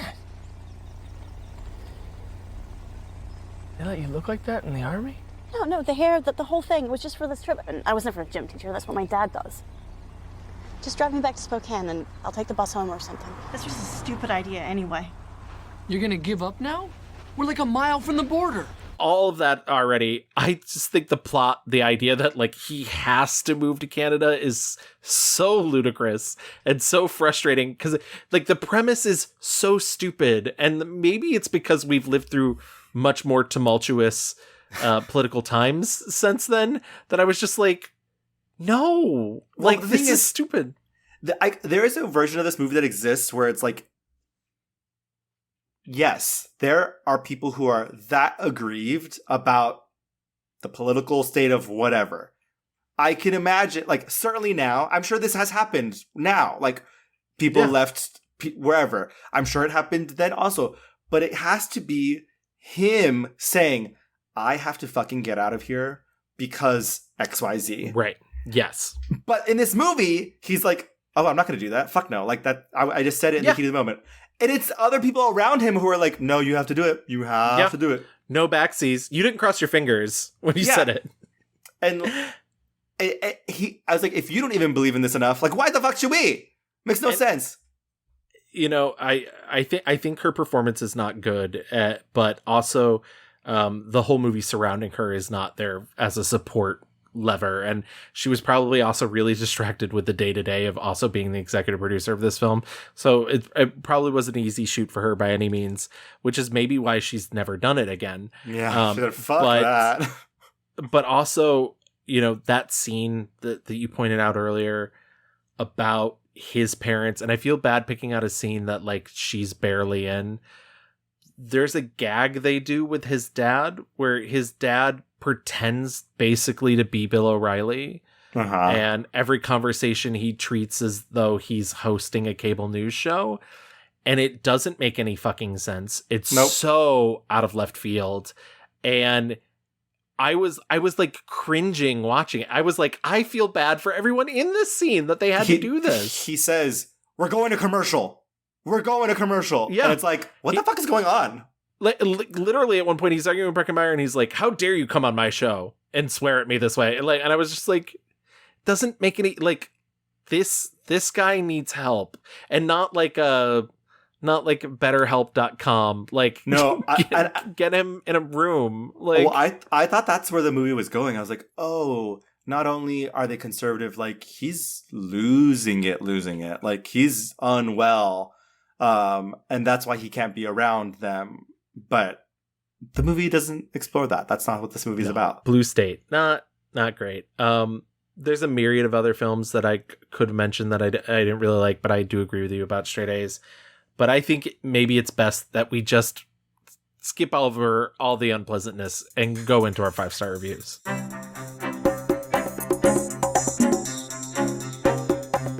This is a little bit difficult, but I truly just do think her performance in the piano is astounding. And so I have to just go with the piano. I really thought you were going to go with She's All That. Lady Boggs, get your cute butt down here. No, I had not seen the piano before. Because why would I? I watched it. Why wouldn't you? It's a highly lauded film. No, right. But like when I say that, I mean like when in my like regular day-to-day life, I'm like, you know what I want to watch? This quiet, independent Piano. 1993 film. Like it, you know, there's nothing about this movie that's like, except I will say, if I was going to watch this, it's because Holly Hunter's in it and fucking love Holly Hunter. Yeah. But Anna Paquin in this, it is a revelation of how good a child can be on screen. And I'm not shading her like career, because I do think she's very good, but it is incredible what Jane Campion was able to get out of this teeny tiny human. She is precocious, but not treacly. She is, you know, spunky, but not annoying. She has, you know, just the right amount of like anger and rage. She does so much. And you know, in most movies, I think I would be so mad that she gave that piano, the key. Piano key. The piano key to fucking Sam Neill instead of Harvey Keitel. I would have been so mad because that's a classic, like, oh, well, the kid fucked up. But she's so good, you know, when she's seeing Sam Neill attack her mother. And Yeah. she is going through it. And it is a physical performance. They are throwing her around, grabbing her, shaking her, wanting, like, what is going on? It's just truly astounding. Even just her on the beach doing cartwheels, running around as her mother plays the piano. You can really tell her and Holly Hunter have such a strong bond.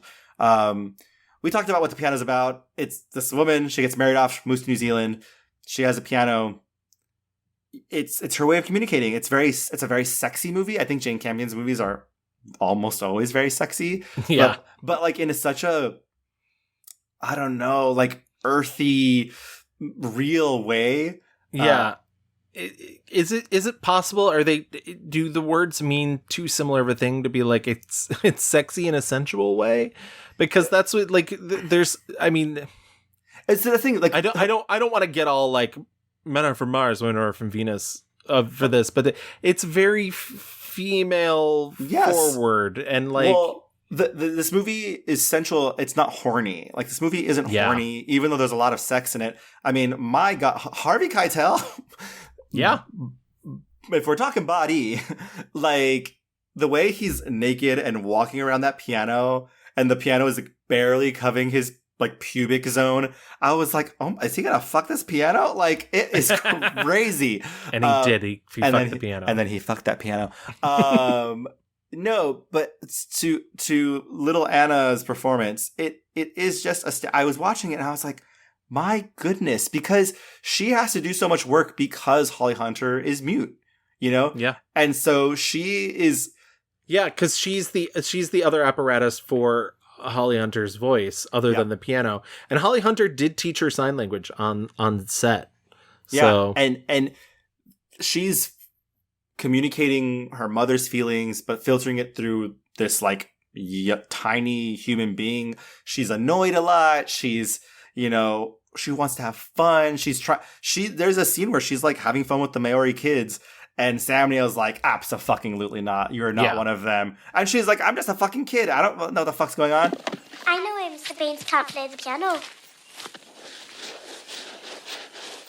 You'll miss some here. She never gives them a turn. She just plays what she pleases. And sometimes she doesn't play at all. When's the next lesson? Tomorrow. I love the moment where she's like trying to teach the like other British ladies like sign language and like how to communicate with her mom. Yeah, I love the way that she's never judging her mom in this movie. She's always on her side, even though when they do have disagreements and she's like, I don't know if we should be doing that. I just think it's truly astounding. I don't think I've ever seen a movie for this show where I'm so taken by a child actor the way that this movie got me, Gal. We finally did it. We found the one kid actor you like. And she's a 40-year-old woman. It's crazy. Yes. Wow. Success. What about you, Kevin? Mine, and I know you're going to disagree with me with this, but I mean, I think it's 2011's Margaret, and I think specifically, I will be of no illusion that this is a film for everybody. I think this is a film for film snobs. Yeah, and I think that's true, and I think most of them would probably agree with me about how good it is. It is really good. It's frustrating though. It is, and it's long. I've seen both cuts. I prefer the 3-hour cut. What do they add in the 3-hour cut? There's a lot of stuff added. There's some more high school scenes. There's a little more with Kieran Culkin. He disappears after they fuck. I forgot. Anyways, I feel like Margaret is something that we didn't actually describe the plot of, but essentially, she plays Lisa in it, and she's a 17-year-old girl who lives in Manhattan. One day she's essentially distracting this Manhattan bus driver played by Mark Ruffalo because she wants to know where he got his hat, and he runs a red light and crashes into Allison Janney. Mm-hmm. And Lisa, feeling this overwhelming guilt about what she's done, stays with Allison Janney as she dies. Allison Janney's like asking for her daughter, who's also named Lisa. What a tough scene. She's so fucking good in it too. Allison Janney's so good at it. As I was watching that scene, I was like, this must have been fucking hell to shoot. Yeah. Because she's covered in blood. They're all covered in blood. And most filmmakers, I think, would be like, crashed, died, move along. Like, not this lingers on. We see she dies in her arms. She literally says the scariest thing in the world. She says, everything is black. Are my eyes open or closed?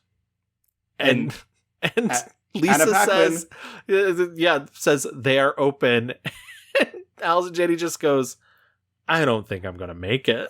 Yeah. And it's not funny. It's horrific. Horrifying. But thinking about it back at it, it's just like, Jesus Christ. Well, it's also because moments like that, I think movies dramatize them to be very like neat. Yeah. And like this scene specific, because they have already called 911, but Anna Paquin still is screaming, can someone please fucking call an ambulance? Yeah. And the guy says, they're on their way. And she's like, she, as a normal human would, stumbles through, well, they're not here and she's dying, so maybe we should call them again to tell them like to get there faster, which is a psychotic thing to say, but there's no rationality in the moment. Like, absolutely. Yeah. And, and then she just sort of has to go back to her normal life. She's in high school.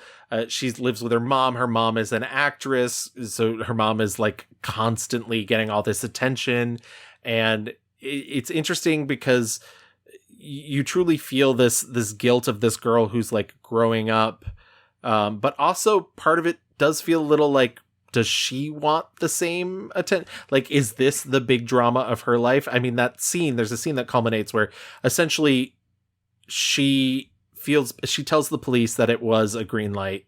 And then the guilt of that, plus going to go see Mark Ruffalo and realizing he's maybe not the person she thought he was, makes her go back to tell the police that it actually was a red light. And she ends up starting a lawsuit with Allison Janney's friend. And there's a scene very late in the film where Allison Janney's friend is like, who the fuck are you? Like, why are you here? What do you want? I don't give a fuck what you believe in. Oh my God, why are you so mad at me? Because this is not an opera. What? I said this is not an opera. You think I think this is an opera? Yes. Because I think it's dramatic? I think you're very young. What does that have to do with anything? If anything, I think it means I care more than someone who's older because this kind of thing has never happened to me before. No, it means you care more easily. There's a big difference. Only it's not you that it's happening to. Yes, it is. I know I'm not the one who was run over by a bus. That's right, you weren't. And you're not the one who died of leukemia, and you're not the one who just died in an earthquake in Algeria. But you will be. You understand me? You will be. And it's not dramatic. I'm well aware of that. And this first blush, phony deepness of yours is worth nothing. Oh, do you wow. understand? It's not worth anything. Because it'll all be troweled over in a month or two, and then when you get older and you don't have a big reaction every time a dog is run over, then we'll find out what kind of person you are. It's my favorite scene in the movie. I think Anna Paquin's so good in it because she doesn't know what she wants. She's just a fucking teenager. She's literally trying to figure everything out. And is it guilt? Is it something else? And she misuses the word strident. Yes. And the way she's like, I'm sorry, I misused the word. I don't want to hurt your feelings. I don't know why you're yelling at me. I just trying to tell you that I feel like shit. And this woman is like, this isn't about you. My friend fucking died. Right. Whatever you're dealing with is irrelevant. It's all these scenes are very tough. Listen, I don't want to sugarcoat her existence because she is living like kind of a high class life, but also she has a father who clearly doesn't want to see her. She has a teacher who she has an affair with, played by Matt Damon. In the longer cut, her mother does take her to go get an abortion. It doesn't come out of nowhere because there's a scene at the end where she I had an abortion, and in the shorter cut, it kind of feels like, what? Why did she say that? Why? Yeah, you don't know if she's lying or not. Right. And that ambiguity does lead more to is this a fiction that she's, but I think in putting that in the longer cut, it adds to more literal stress on her that she actually did do this. Her mother does know about this. And yeah, I mean, I think the interesting thing is, a less ambitious movie would be this is a story about guilt and how she's feeling up and downs of guilt. This movie is that, but also on top of that, she is she invites Kieran Culkin to come fuck because she wants to lose her virginity. Even though this movie is not for me, she is very good. She has so many good scenes in this movie. It is wild to me that it came out 6-7 years after it was shot. Yeah. Nonsense. We've talked about Margaret for too long. I do think it's a really beautiful movie, but it is a challenging film, and I can totally understand. I'm not going to win the poll, whatever, I don't care. But I do recommend seeing it if you've not seen it. Yeah, I mean, it will take your brain places. And even if you're not along for the ride of all the heady stuff, her performance, in the piano, is astounding. It's a true showcase for my favorite thing about Anna Paquin is that she is able to showcase the variety and complexities of what it is to be a woman, what it is to be a young girl. And she's been even though she has not had banger after banger after banger, we've been able to see her grow up and showcase being a young girl, being a young woman, being a mother. She's had the space to showcase all these things, and it's these complexities that I don't think a lot of people get to do. And so, I guess that's a really good little segue into our fast forward, because hopefully we get to see more. True. But before we get into our fast forward, why don't we do our mixed reviews review? My 1-star review was 2013 Straight A's. And my 1-star review was 2007's Blue State. Real quick, why is the movie called Straight A's? Do we know? I don't know. Genuinely don't know. Yeah, okay, great. My 5-star review is 1993's The Piano. And my 5-star review is 2011's Margaret. All right, let's get into the fast forward.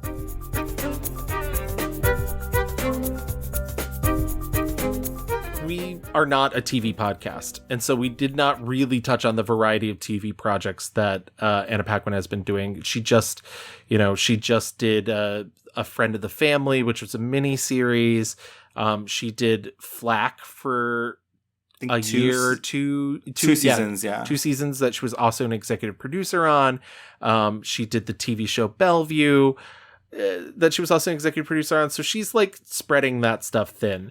I will say two most recent films that I mentioned, not The A Bit of Light because no one's seen it yet other than people at festivals, but American Underdog and True Spirit, I hope those are done for money, because if not, we're in danger, girl. Yeah, these projects are so beneath somebody that's this talented. Yes. And I can just see her being like, okay, I'll do the fucking religious football movie because there'll be some money in it, and I'll do the uplifting, because I'm doing these in place of doing like a Marvel film. What's wild to me is that I can't believe she did American Underdog, because Kurt Warner is a crazy Christian person, and she is a very outspoken like ally to our community, and part of the community. Yes, and also Zachary Levi has shown his full ass. Right. He hadn't yet, and I will give her that. And like Zachary Levi is, he's all the fears that we had about Chris Pratt. Yes. But more. Yeah. So, I don't know. I agree. I have no idea why. Right. And it's not a good movie. It's literally its movie, its biggest shame is like at one point he applies to bag groceries because literally Christian conservatives can think of nothing more shameful than being poor. Yeah. Literally, they're like, the hardest thing in the world is that you might have to do something extra. And like there's literally a scene where he basically has to be like, I don't know why God would give me this dream and then not let me have it. And it's like, talk to like any fucking person who does not have access to like the wonders of life that you like. Are you fucking kidding me? Oh my God. Yeah. I am hopeful that those two movies are not indicative of what is to come.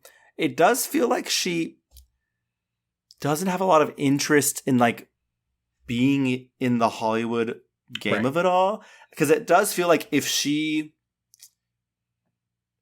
like she's very much interested in like doing stuff with her family, making movies with Steven. We didn't talk a lot about her voiceover work. She has done a lot of like voiceover stuff, which feels like checks, which I don't care. Great, love that. Yeah, because I mean, like her Pixar film is The Good Dinosaur, so like. But I think if she, and this might just be because she didn't really plan on this life, right? And this is all conjecture, but it feels like if she wanted to push harder to go after better roles, bigger roles, it feels like she's a little bit distracted. Yeah. And I don't know. I mean, and there's an asterisk on that because obviously she is a woman, because she is, in her 40s. So yes, I'm sure it's fucking hell. Of course it is. But I think that there are so many places now to be making any type of things that she wants to be making. Yes. Truly. And I just don't think I refuse to believe she wants to be making American Underdog and True Spirit. Yeah. Okay. And maybe like fuck me, because maybe like she tried and what she got was the fucking Irishman, which is not a bad movie, but like thankless, for her. But and so maybe she's like, fuck that, like I did all that for like minutes of this 3-hour fucking movie. But she has said repeatedly, once again, she would do it again because it's Martin Scorsese. So like, yeah, and so I mean I think she just needs to like team up with a really great director again. It feels she's grabbing in the dark right now. Yeah. How has she not ended up in like a Paul Thomas Anderson movie? How has that not happened? I mean, with somebody with her career record of like Spielberg and Spike Lee and Jane Campion, and that's another really positive thing that I've noticed about her. I was looking through her filmography and I was like, wow, she's worked with so many women filmmakers. And in the end, she's done like 14 films with men, or like 24 films with men, and maybe 6 with female filmmakers. Mm-hmm. But that's way more than most of the people we ever cover. Yeah, and that says more about how women are allowed to make films than it does about her ability to work with them. Right. I also think, like, I was thinking, you know, going back from True Spirit all the way to, oh God, like Almost Famous, that's 23 years of filmmaking. Nary a comedy in there. Nary, like, I guess the romantics is like a little bit. Yeah, but she's not she's playing such a psycho that she's not the funny. And maybe she thinks that she spent so much time on True Blood playing kind of a, let's say it, an idiot. That maybe she, you know, she feels she doesn't need it. But I would love to see her in her comedy. Absolutely. Yeah, I think for me, even though I'm not a spooky bitch, like, I would love to see her in a zombie movie.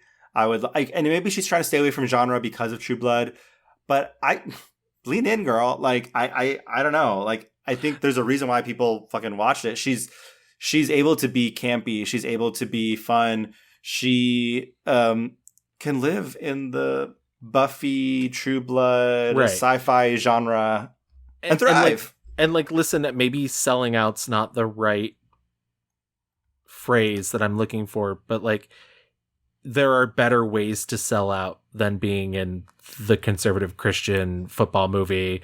Like, take that small, you know, like, indie superhero film. Take that, you know, it doesn't have to be a big, you know, Warner Brothers Disney thing. It can be something smaller, but there's still a better way to do it than to. I think also, if there's one thing Tell It to the Bees taught us, is that she is very sexy also. Yes. Like, and when the chemistry is right, it is very right. And so I would love to see her in just like adult dramas, you know, with some passion, heartbreak, because she's just so good. I think the like Margaret and the Piano both are very dramatic movies. Yeah. Very complicated feelings, layers of things going on.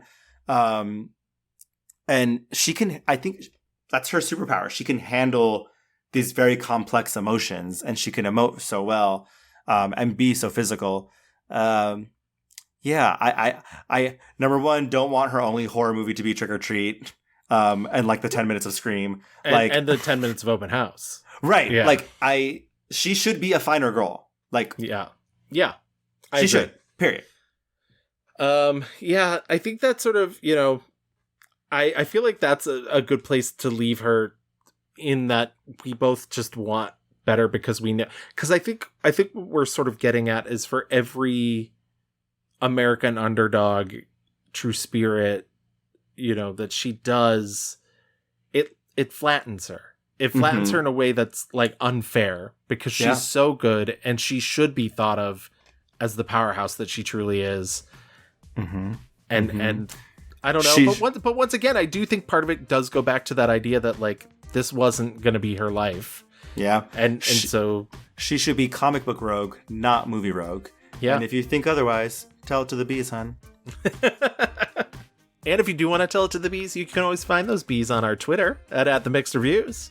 Honey, we are all the bees knees over on Facebook. Just type in the Mixed Reviews. You can always email us at reviewsmixed@gmail.com. Buzz, what's that? Yeah, we're on Instagram at _mix_reviews. I'm keeping the bit going.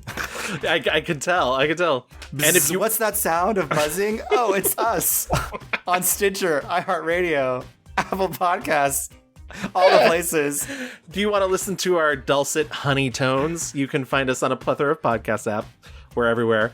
And if you want to make sure that other people can hear our show, stop by, especially if you listen to us on Apple Podcasts. Leave us a 5-star rating, write us a little review.